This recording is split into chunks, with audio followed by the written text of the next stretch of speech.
Thanks for tuning in to Be Kind Connects. I'm your host, Shabnam Islam. And today we have the brilliant plant-based business strategist, Elysabeth Alfano, CEO of VegTech Invest, founder of Plant Powered Consulting, and host of the Plantbased Business Hour. Elysabeth has been leading the way as a plant-based business industry expert who has a deep understanding of the veg economy. Elysabeth, it is awesome to have you on our show today. Thanks for having me. I'm super happy to be here. So let's dive into it. How did you actually start your Veg Curious journey? Oh, gosh. Well, I thank you for asking me, because so many people ask me about finance and investing, and I'm deeply eager to talk about that.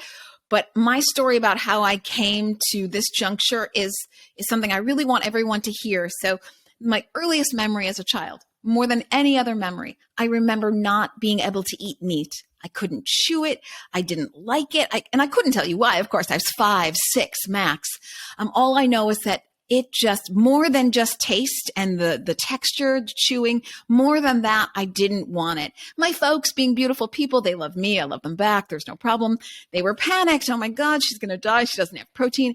And it was kind of a strict household, so they said, oh no, young lady, you will not leave this table until you eat your meat. And I was not being capricious. I really couldn't do it. So I started to hide meat everywhere. I'd put it in my pockets. I'd put it under the table. I'd dig out the garbage and I'd hide it in the garbage. I'd put all the garbage back. Well, then they found me lying. And so then they really punished me, sent me to my room. I wasn't allowed to hang out with anybody else. They were all watching TV, having fun. I was stuck in my room. And this would go on, twice a week, I really couldn't do it. So fast forward, I'm in my 20s, my 30s. By now, I know what factory farms are. And so the dialogue in my head is, so is this what it means to be an adult? We all know that what we're doing is wrong, and we're doing it anyway. Is that what adulthood is? So I kind of struggled with this. And I would say things to folks like, gosh, meat, not for me. And in today's world, we would call this bullying. You'd get like, oh, you tree hugger. Oh, you. So even into my 20s and 30s, I was like, well, I guess this is how it goes. I'll just keep my thoughts to myself. And, I really, kind of just pushed it down. And I didn't realize how heavy that was, that I was carrying that. Okay, fast forward, I'm way into my 40s. My nephew is an athlete, and he goes to the University of Oregon playing for the Ducks, their football team. And he comes back Thanksgiving dinner, sits down at the table and says, Coach says, if I'm going to play for the team, no meat, no dairy. I was so mad, because my whole life I'd been waiting for some kind of adult figure professional to give me permission for something I knew. I knew all along that was the right move for me. And I was vegan that sentence. And then I also vowed I will never be quiet again, because I had buried my voice for 40 years. So that's my journey. And you don't need to bury your voice, and you don't need to wait for some kind of professional or get permission from, or get acceptance or whatever it is. Yeah, I'll never do that again. And I love that you say that. Don't bury your voice. Don't ever apologize for being a powerful woman in any field. So how did you become this plant-based media mogul? Gosh, so kind of you. I certainly don't think of myself that way. But I am mad that I wasn't using my voice for animals, which has always been important to me since my earliest memory as a kid. I am mad about that. So I don't shut up. I think that's really what drives me. And people are always saying they say these nice things that you say. I think I host the Plant-Based Business Hour. Somebody recently referred to it as the gold standard in plant-based business. Of course, I'm gushing and I'm so happy about it. That's so kind of everyone. But it really doesn't come from that. And I do know, as the plant-based business world gets more competitive, a lot of people are really jockeying for their space. And I see a lot of politics starting to come up in the industry. That's really not why I'm here. I'm really here because I wasn't able to use my voice for 40 years, and there's no stopping me now. So I have my hands on a lot of projects, and it comes to me authentically. This is what I want to do, and this is where I feel I can make an impact. And making an impact, I'm about to be 55. I'm talking about change in my lifetime, people. So making an impact is meaningful for me now. Don't got time to waste. Let's get this party started. That is amazing. And you are a woman with so many skills. You are armed with an MBA from the Thunderbird School of Global Management. You have a certificate in nutrition studies from T. Colin Campbell Center for Nutrition Studies at Cornell University. You're a licensed Food for Life instructor with the Physicians Committee on Responsible Medicine. I mean, Elysabeth, you bring a comprehensive approach to leadership and consulting in the plant-based sphere. So tell us a little bit about this plant-based consulting. What types of clients do you work with? What specific things do you offer? Yeah, thanks for that question. So this is sort of, again, one of those, I like to call it the bingo effect. When your skill set meets your passion, you're like 150% of yourself, right? It's like age 6, woohoo, bingo. So, I had studied for a very long time. My first job out of graduate school when I did an MBA was to work for the Kellogg Corporation in brand management. So I had Special K and Frosted Mini Wheats. Those were my brands. So, I was working in the food industry, consumer packaged goods specifically. I had a business degree. So food and business always kind of had that intersection. And then when I realized my mission component to that, it just naturally led me to give, if you will, for lack of a better expression, share my skill set where I could be the most impactful. Again, that's what's driving me. Would be to share my knowledge. So a lot of people say, well, you could be doing cooking videos or something because you came out of the Cornell School and Physicians Committee, but really it's that business acumen that gives me kind of a special hook. So I realized that as I was interviewing brands on the Plant-Based Business Hour, that really a lot of founders came to the vegan business world because they wanted a plant-based bacon. They didn't see one on the market. So they made one in their kitchen and they grew their business from there, even though they were not business people and they were not cooks. So I thought, okay, I can really help people here by sharing my business expertise. So I take on a lot of business clients around marketing strategy, branding, communications, public relations. And then usually people end up keeping me around on retainer to just help them make connections. I do know everyone. Having interviewed almost everyone, I just know so many people in the industry. So I make a lot of connections, distributors, these kind of connections for people, as well as always helping with overall strategy. You do interview a lot of people as part of your job and your career. So who has been your favorite interview of all time? And what about that actually stands out? Oh, gosh. Well, when I interviewed Walter Robb, the former co-CEO of Whole Foods, what I liked about interviewing him is he has one of my very favorite quotes that plant-based consumption is a secular trend akin to digitization, and the adoption rate is going to happen just as quickly. So you think about, 2007, we didn't have a cell phone. Now it's practically like embedded in our skin, and I think we're going to see that kind of really fast dominoes falling pace of plant-based consumption. We're already seeing that. I also think of my interview with, he's now passed away, but the former founder, CEO of Califia Farms, Greg Steltenpole, just for his wisdom of the marketplace, having been at it for so long, and his global approach for how we bring in farmers as well as new consumers and business strategies for changing the global food supply system. People always say like, oh gosh, you do so many interviews. I do one a week on the Plant-Based Business Hour. Go ahead and subscribe on iTunes. People say, well, how do you do that with consulting? And then you've got VegTech, Invest. We'll talk about that in a second on the public markets. I just say, like, I don't want to miss the opportunity to talk to these people. I learned so much in my own podcast. It's just so fun to be with these leaders who are driven like I am to make impact. It's really meaningful.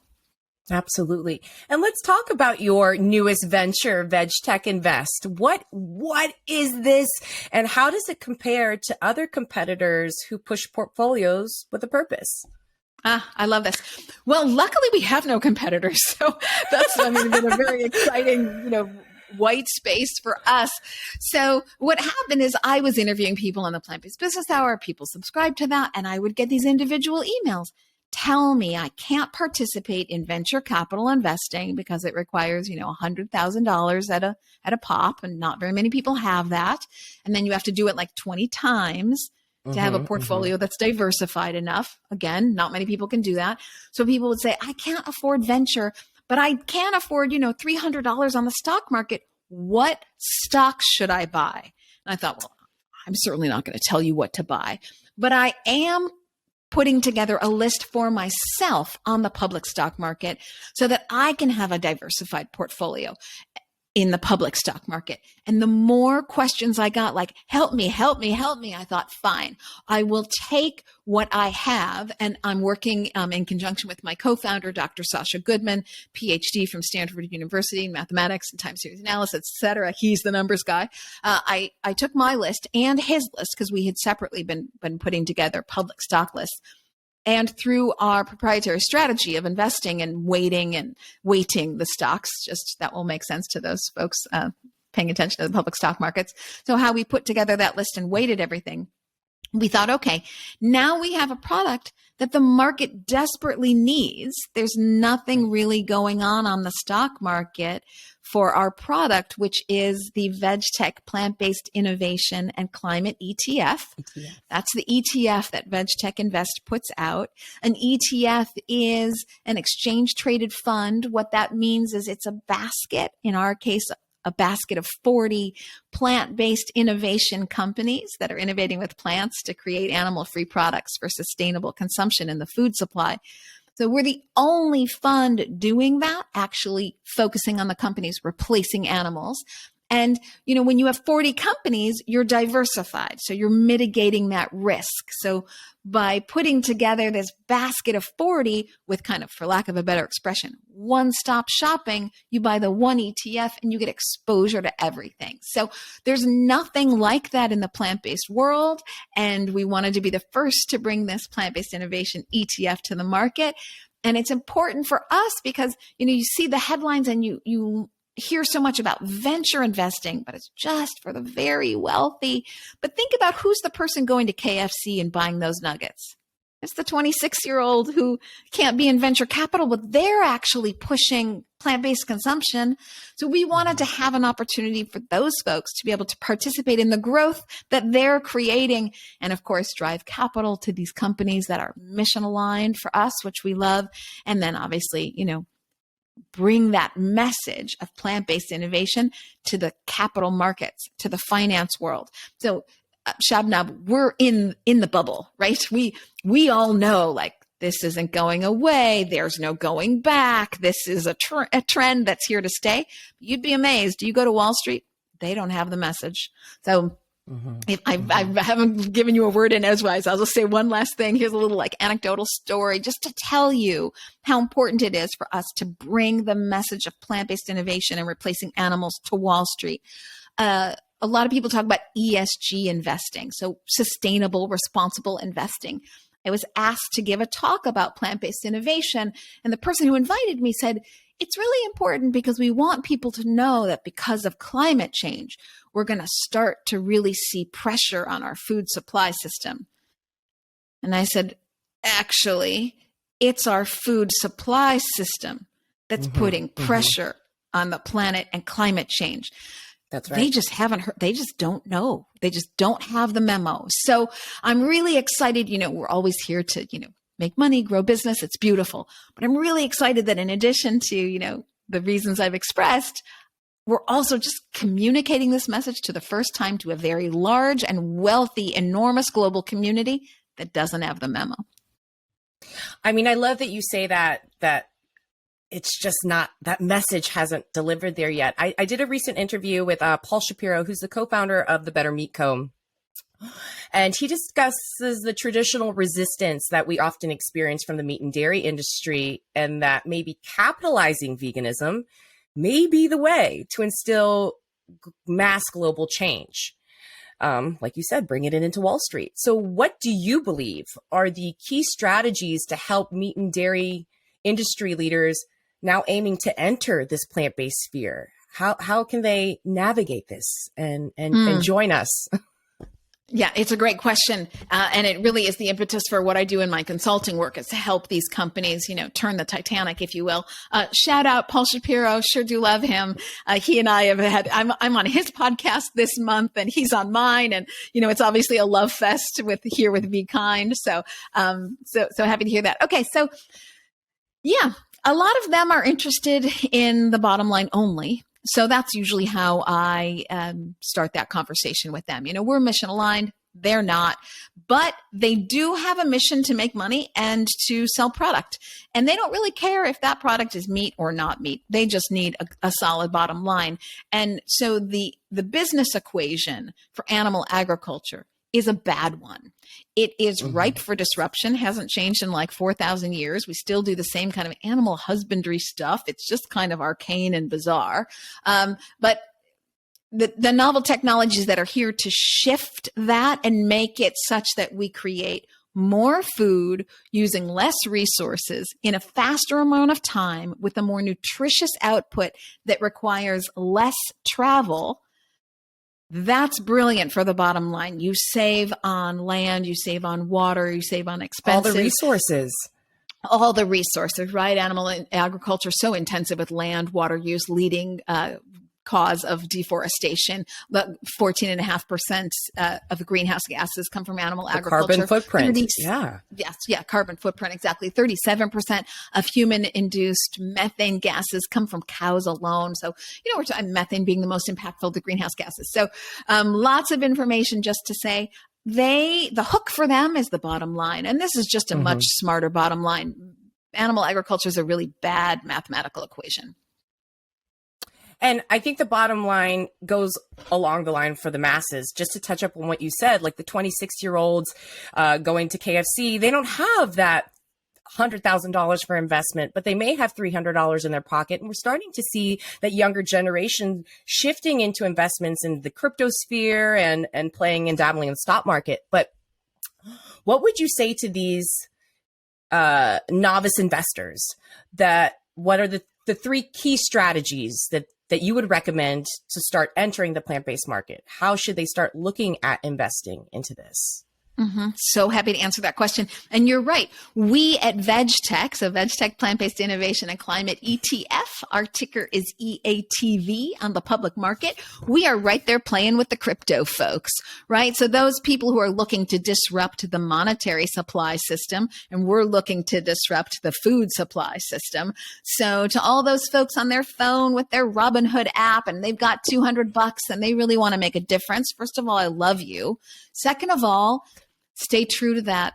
Really, that's where all your power lies, and that's where you're going to make the biggest financial impact. And that can be an impact for you. That can also be an impact on the planet. So when you want to see change, you're really going to see change when you align your dollars with your values. So I would say spend the time to figure out what's most important for you. If it's getting animals out of the supply chain, if it's bettering our food supply system, because we haven't even talked about food insecurity, right? It's kind of hard to wrap your mind around it, but animal agriculture is why we have food insecurity. It uses our land and water and resources so poorly that we don't have enough resources to actually make the large quantity of food that we need. It leads to food insecurity. So depending on what your issue is, personal health, planetary health, food insecurity, animal welfare, kind of you name it, there's so many, or crypto, changing the monetary supply system, how it functions. So wherever your values mean the most to you, research that and invest therein.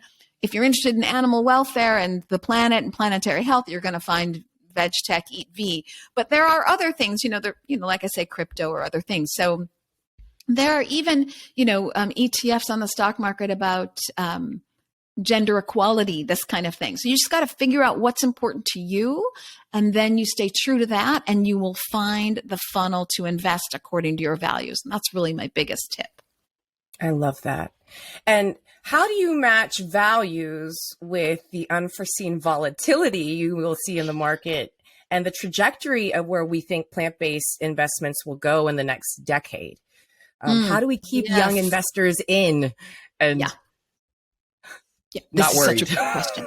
Yeah, such a great question. First of all, I think it's very exciting to invest along a secular trend. What's a secular trend? A secular trend, secular being like it applies to everybody, right? It's not just for the old or the young or the, city dwellers or we're all going to change our food supply behavior, our food consumption. We're all going to make that shift in our diet because the planet requires it. Therefore, the food choices are going to start changing on the grocery store shelves, and we're all just going to start having more and more plant-based options. We're going to buy more and more plant-based things. So this is coming, and that I can say for sure is not going away. We're not turning back. This trend is here. So from an investing standpoint, it's very exciting to be investing in a secular trend. Think of things like semiconductors, all the things that go in your computers and your iPhones. What a trend that investment was. Think about robotics and ag tech, these kind of long-term trends. Just what Walter Robb was saying about, plant-based consumption is going to be akin to digitization in terms of this long-term trend and quick adoption rate. So I think it's exciting to be a part of a secular trend. That said, when trends are starting, they're a little wobbly, right? So you got to kind of be in it for the long haul. And I would really say, don't pretend you're a day trader. You're not. Don't take that on. Just invest along your values for the long haul. Now, if you're 25, that long haul might be, 10, 20, 30, 40 years. If you're 55, that long haul might be 10 years. So it's going to depend on every individual. That's why I say know your values and know your time frame for how long you want to invest. Then I also say invest according to your values, but you don't have to put everything in one basket. That's why an ETF is great because you're diversifying against 40 companies. And then even there, you might choose, I'm interested in gender equality. That's going to get 5% of my funds. And, animal welfare and replacing animals from the food supply system, that's going to get 10% of my funds. And, the S&P 500 is going to get the rest. The more stable, that's one strategy. I'm not saying to do that. Oh, and first of all, let me say, I'm not telling you to do anything. Everybody, please, you got to research for yourself. And I know I've been talking about my fund, so compliance obligates me to say, please get information. Go to eatv.vegtechinvest.com because there you'll be able to educate yourself. You can read the prospectus. You can look at it. Never buy anything that you haven't researched and read. And I want to make sure you have your fingertips on all the knowledge possible. eatv.vegtechinvest.com so that you have the knowledge that you need because investing is funky, folks, right? It's risky. It goes up, it goes down, etc. Now, this is mitigated if you're going for the long term. And you don't care about the daily ups and downs, but still it's a little like stomach wrenching. So you really want to know your stuff and educate yourself and stay true to those values. And you talk about the long haul, Elysabeth. So what does the long haul look like for you in your career and what you are going to be dabbling in the future? What would you like to see your hands dabbled in the future? Better question. I really do believe we're just at the beginning of this secular trend. So I think rather than take on a new project, what I'm going to be doing is going deeper into everything I already do. So taking the Plant-Based Business Hour to a wider audience with this financial markets that I'm doing now. That's why it overlaps so nicely with VegTech Invest, the company that has the VegTech ETF.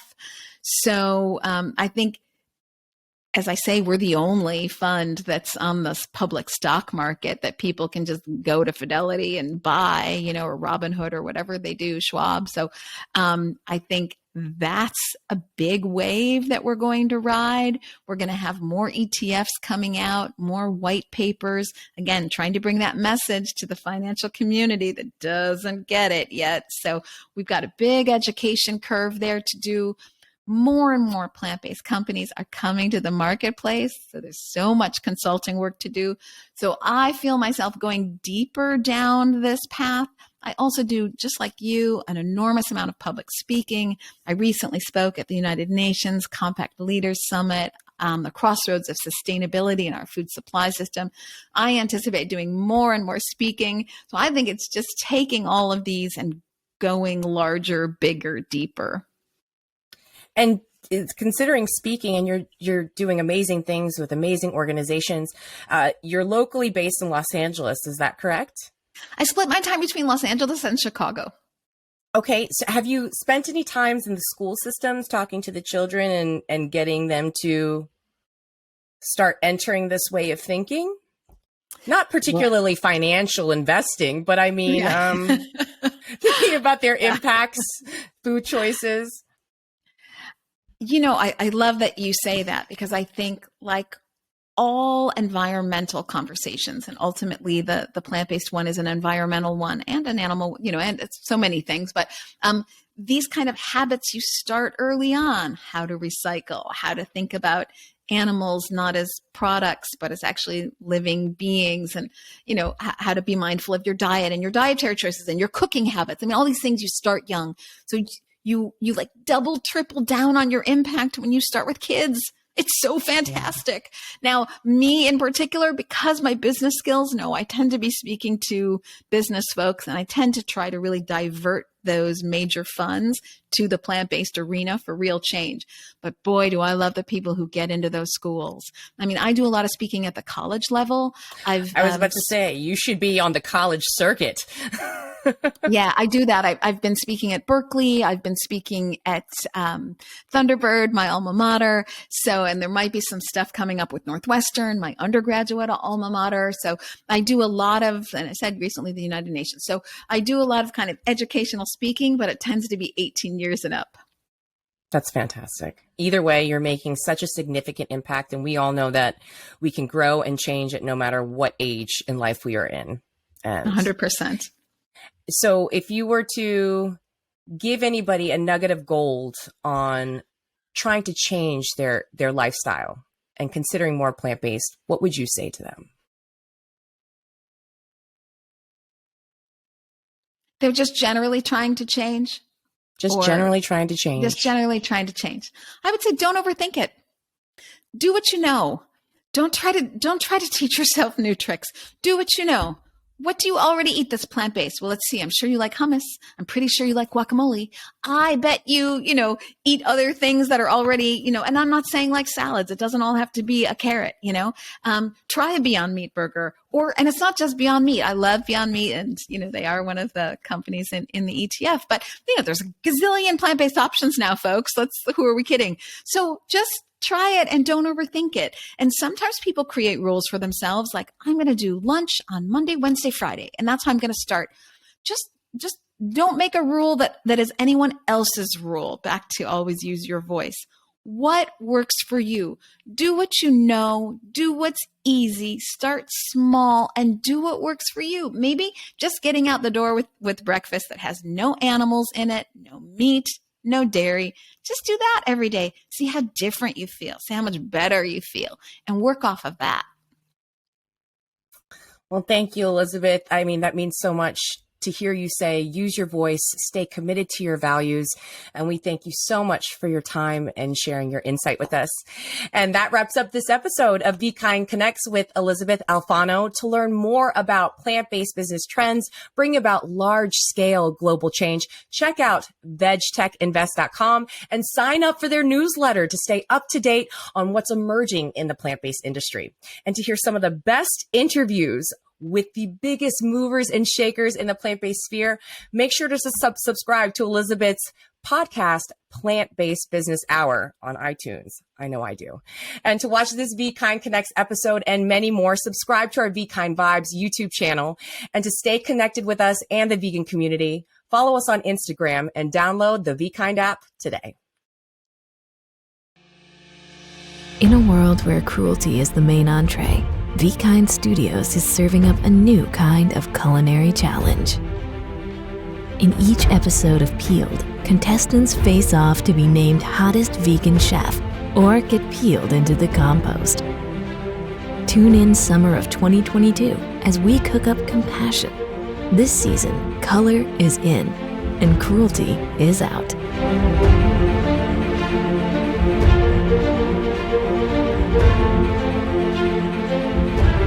No plants felt pain in the making of this video.